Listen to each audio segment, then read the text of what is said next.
Welcome to the Wealth Echelon, your ultimate destination for mastering personal finance, building wealth, and achieving financial freedom.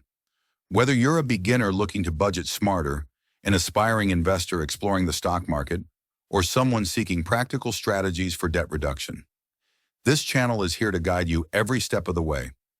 Join us as we break down complex financial concepts into simple, actionable steps. Expect expert tips, proven strategies, and real-world examples to help you take control of your money and unlock your financial potential. Subscribe now and start your journey to financial mastery, one smart decision at a time.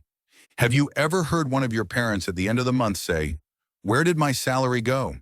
Ever checked your pockets in your bank account and then say, "Where did I spend the money on this month?" Because the coronavirus outbreak has forced millions of Americans and their families to reconsider their spending habits, it's more important than ever to identify areas where you can save money. Well, in this video, I'll answer you. Where did your money go? Not in all of it in one place, that's for sure. Here are 8 money wasters and how to avoid them. Before we get started, let us know in the comments below what you feel like is your biggest money waster. While you're down there, hit the like button, sub button, bell button. Let's go. Number 1, paying for your insurance that you'll never need. This is the one that frequently is overlooked because so many people believe that more insurance they have, the better. However, certain types of insurance are simply not necessary for most people, and it can lead to unnecessary spending. These insurance products might be a waste of money. Identity theft insurance. If your credit card comes with built-in protections, that's dumb. Children's life insurance. Children don't usually have assets to protect. Most child life insurance policies have a savings component called cash value. That can be used to pay for college or a down payment on a new home, but the fees outweigh the rate of the return, and it's better as a parent to invest your money elsewhere. More importantly, open a 529 savings account or make sure you have an emergency fund to cover your child's car. Rental car insurance. If your typical car insurance has covered, that extends to a rental car. Pollution insurance. If your car is older and not worth much. Travel insurance. If you book your travel on a credit card that already provides travel insurance, so contact your card issuer and determine if this is the case. 2, making minimum credit card payments, because high-interest debt quickly compounds and can get out of control. If you can afford it, you should make larger payments on your credit card bills or even pay off your bills entirely. You end up paying a high rate of interest and your credit card balances quickly soon if you are only able to make the minimum payments and carry a balance month to month.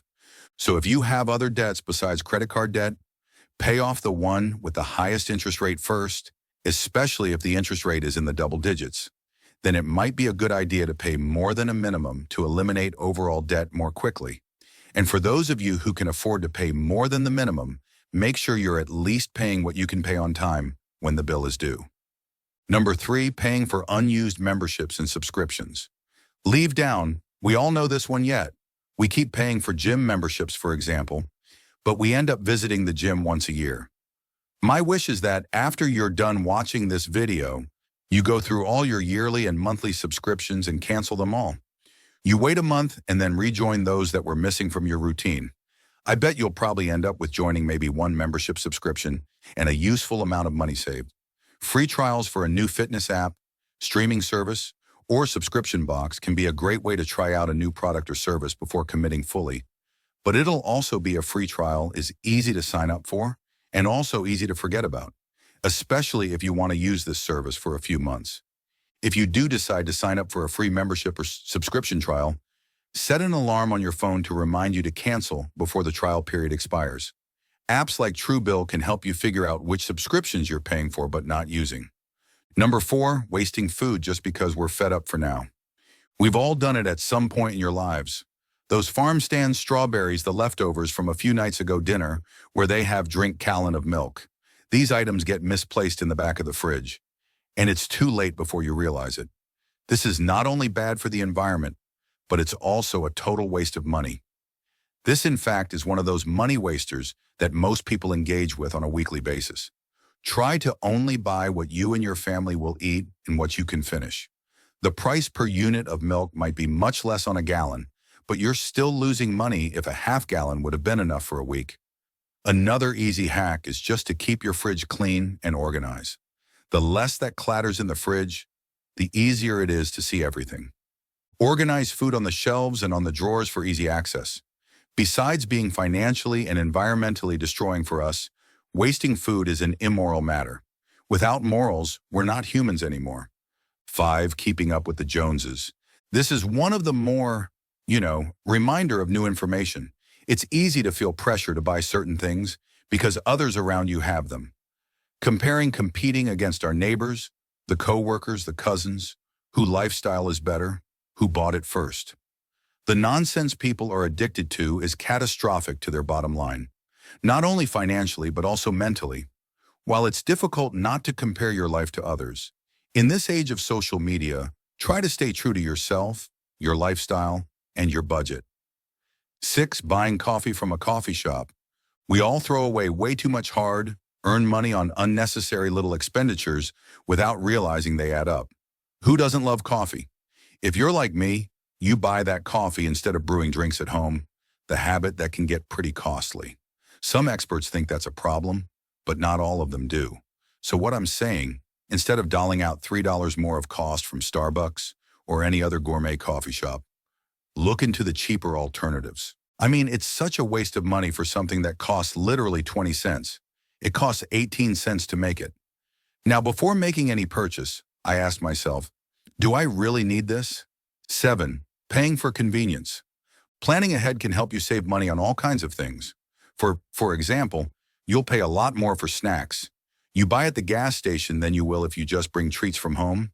There are so many ways you can better plan ahead so you don't end up paying for the convenience factor. While traveling, whether over the holiday season or in general, you can, for example, look up the gas prices online to find the cheapest prices. Gas stations very close to the highway, entrances and exits often charge much more than gas stations further away. That's what the internet says. Just make sure you don't drive too far out of your way to get the cheaper prices and waste fuel in the process. You can also pay checked bag fees on budget airlines such as Frontier or Spirit in advance, or you can fly Southwest and get it for free. Paying to check bags after booking the flight can be significantly more expensive. Thirdly, you should book any service or travel plans directly through the provider rather than through a third party.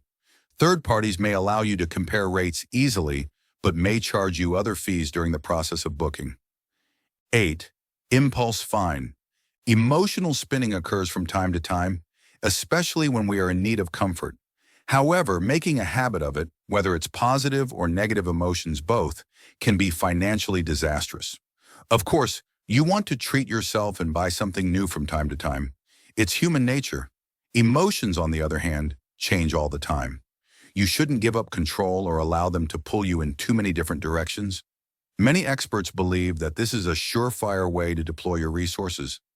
Rather than succumbing to every emotional impulse, spend on small items or something specific that you budgeted for ahead of time to avoid digging yourself in a hole. Check the return policy before making a purchase, especially if you enjoy shopping final sales. If you're celebrating a big win, like a promotion or a major accomplishment, try to imagine how you feel in a few days before going out to a fancy dinner. If it still feels right, then there's money left over. Go for it. Listen, if something doesn't feel right, remove shopping apps from your phone and unsubscribe to the retailer emails to help reduce the attempt you spend. Try writing down what you want to buy as well as the price before you go out and buy it. Wait 48 hours before purchasing it or any other item in your shopping cart to ensure that it's within your budget and fits your lifestyle. If you forget about it 2 days later, chances are you don't actually need them, but simply needed a way to soothe your sofa at that day. This wraps up today's video. Let me know in the comments below which of the 8 money wasters would you're guilty of, and what's the best life-changing money advice you've ever received. Thank you guys for watching. If you enjoyed the video, hit like and subscribe.